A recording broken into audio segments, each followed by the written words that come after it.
So let's do a pretty brief segment here on When I'm Not Podcasting about the Great Resignation. So the idea of jobs, how there might be jobs out there, but some people that had jobs in the office setup pre-pandemic, and the fact that people don't want to go back to the office, that they rather just go and work from home. And if they're forced to go back to the office, then they're going to just say no. Now, for me, what I was doing with the radio work I was doing for full-time commitment, I was doing a little bit from home and then going to the office pretty regularly. But we have since abandoned the office because the idea is that the idea of having a full studio like that, we don't need the studio because we don't have guests that are coming in from out of town to appear on any shows. And a lot of our show hosts are out of town in the first place. So we don't have anybody coming in the studio to do that. Plus the work that we can do in terms of producing and editing and recording, we can do it from workstations wherever we are. I do it from the road and I can do it from home. And ever since, I've set myself up with a nice little setup here at home, and I've done a little more since pandemic to go ahead and kind of make myself more comfortable. Bought myself a new couch. Well, actually, no, I've had this chair, this easy chair for a couple of years now. Very comfortable. And then I bought a new arm for my microphone. I bought a new microphone in December, and and then I took an existing stand to go ahead and put on an HD camera on it. And I've done more things to kind of put myself to a full setup. So if I got to do content, I can do a lot of it. And then I've done more stuff, and I started expanding more content. What was it? Last March, I started doing When I'm Not Podcasting. And then I started doing TikTok, late last year. So I have all that going for me, and I just continue to move forward. It's just what I like to do. What can I say? So let's get into the story from the Great Resignation. Now, the Great Resignation is a phenomenon they're saying where there's a wave of workers in Canada and the U.S. who are leaving their jobs, and younger Canadians, they're saying in this Yahoo Finance story from Canada, that they're contributing to the trend. So this Canadian survey from Robert Half, which is a global staffing firm, they said that 33% of employed Generation Z and millennial professionals polled reported plans to pursue a new job.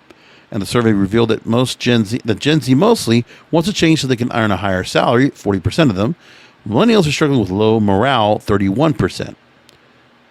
Now, they talked about one person that was featured in the story about leaving her original job to a new employer, aside from a fully remote work environment, that she's now with a new company that promotes diversity and inclusion, offers continuous learning opportunities, celebrates and recognizes good work, and encourages rest among its employees. So, progressive. I got it. Position also offers other perks, including a higher salary, flexible time off, restricted stock units, a generous yearly lifestyle spending allowance, and supplemental parental leave. Whoa, what a company, huh? Wonder how much they have to pay.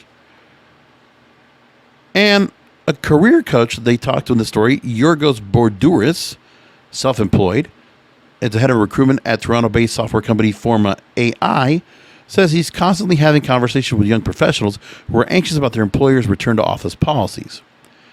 He says, quote, "I think the pressure is building for folks and then what they're wondering, what will things look like for me and my role once life moves back into some form of normalcy?" Well, we already know to me, it's not so much the Great Resignation, it's about what they're trying to say here. Because this story is trying to put a little propaganda out there.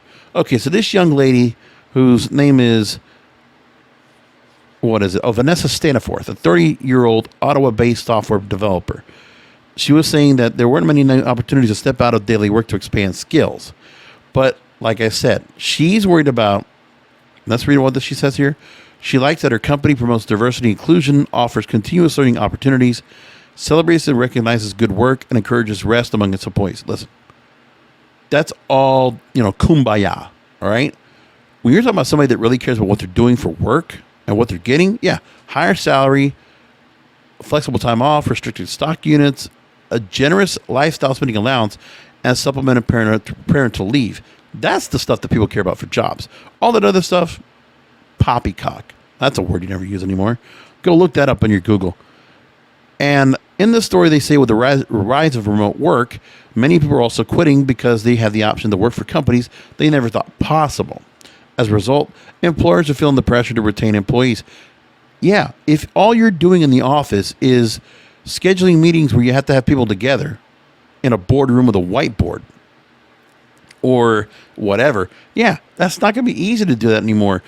But it has been noticed that for a long time, we could get to remote work. But something like this, like a pandemic, would have changed the norm. Just like there was the norm of the digital disruption when it comes to media, where people are streaming their content more than they're getting stuck to being corded to a cable watching network and cable content. That's what's happening. So this recruiter says, quote, employers are going to have to be accommodating the employee needs. So if you're employed right now, there might be some things you hope to see to evolve in your workplace. That accommodation factor might be greater because it's going to be really hard to find replacements for all the folks who have thoughts about leaving. But here's what you got to think about. What I'm saving as a result, eating from home, making food at home. So I'm just doing grocery shopping more than I was eating out or grabbing coffee on the road. The other part was I had a 75-mile round trip that I had to make 4 to 5 days a week. And that's pretty tough. Now, I did Uber a little bit to make good on some of the rides going up and back. So I would just go and get up a little earlier, drive down, get some Uber rides on the way down, and the same way coming back. And then by the end of the week, I might get $100, $120 worth of rides to make good on that. And then at least for that, I would at least say, okay, so that makes up for some of the rides and some of the gas that I put on the road. And I might put a little more miles on the car, but that was okay because of what I did. And, it's a thought like that. Now, my whole thing was when I got into the pandemic here was when I went to work, I knew if I was going to be stuck in the building, I was stuck to a time schedule. I wanted to make sure my work got done. But now I've gotten to the point where I do kind of segment my work. I do a lot of it during the day, but then I also work at night. I'll do a second shift where I'm doing my own projects, but I'm also following up on stuff that's going on within my own full-time commitments on a regular basis, whether it's during the week. And then I have a certain schedule of things when I have to go and put together content. Say I'm writing scripts or I'm writing certain ad copy or things like that. That usually happens on the weekends because I'm prepping for the week coming up. That kind of stuff. And when you get to go and have that, and most importantly, we're at a point where we don't necessarily need to be remote connected to our computers like we used to with go to my PC and things like that, where you have to go and remote connect. So like right now, for me, all my content's here. And the other part, which is really great, is there's cloud storage. So when I need to get everything put, I can get everything put up to a cloud and I can just everything it's archived in one place. That's what we do. But like all the content that's being used in Flux is being put into a drive on Google. And I just use that. And that's how I get to my production team to get all that content up that way. Or any content I need to put up myself. Because I bought a Google One account and I got a couple of terabytes or whatever. Great. And it's effective. It works good. It's solid. And then I do that. And then all my emails I can grab from anywhere. Phone, tablet, whatever. It's like I'm just using Google for everything. And then in their app we're using, in the same way, we're doing the same thing too. Preparing spreadsheets, doing things like that. And then the only time I really go ahead and do anything when it comes to engaging with management is, I go drive down to their house because they're working from their house.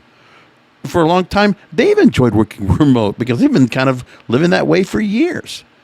They definitely made some changes in their own lineup. So for us as employers to go and do the same thing, it is pretty nice. My coworker's got his wife, he's got his pets, probably got kids on the way, who never knows. And so, he's got a home. He can sit back there. Plus, he's a musician. He likes to go, write songs, perform, go on the road, play gigs. So, it works for him. I do my Uber thing. I do my other stuff. And, I can follow the stock market. I can do a lot of things. It's pretty nice like that. It's enjoyable. What can I say? So, that's the story about that. Remote work is not a bad thing, but I think there's certain places that you don't need to really have so much like you had it before. Media outlets in some cases, if you're doing things where you have to have somebody on camera and you need the staff to run the cameras and all the other equipment for a TV station, like radio, you can kind of work from remote in most cases, or just drop into the station, do your shift, whatever, do other stuff you got to do and take care of that. But I'm imagining, the downsizing of offices are going to happen pretty soon. And then, the way you kind of use offices, or really employees need to go ahead and rewrite the script on how to bring people in when they need to engage. And maybe not make it where they have to come in 5 days a week, but maybe have it where they have to come into the office several days. And just make sure that whatever you have to get them to do, they're not stuck in an environment where they have to go and get dressed up. Just they come in one day, they got to get dressed up, they got to come in, maybe even come in casual, but come in, we got to go and do a powwow take a day, get what you got to get done, and then get back out there and tackle it. Sounds like a plan to me. Anyway, I'll leave it there, and I'll talk to you next time.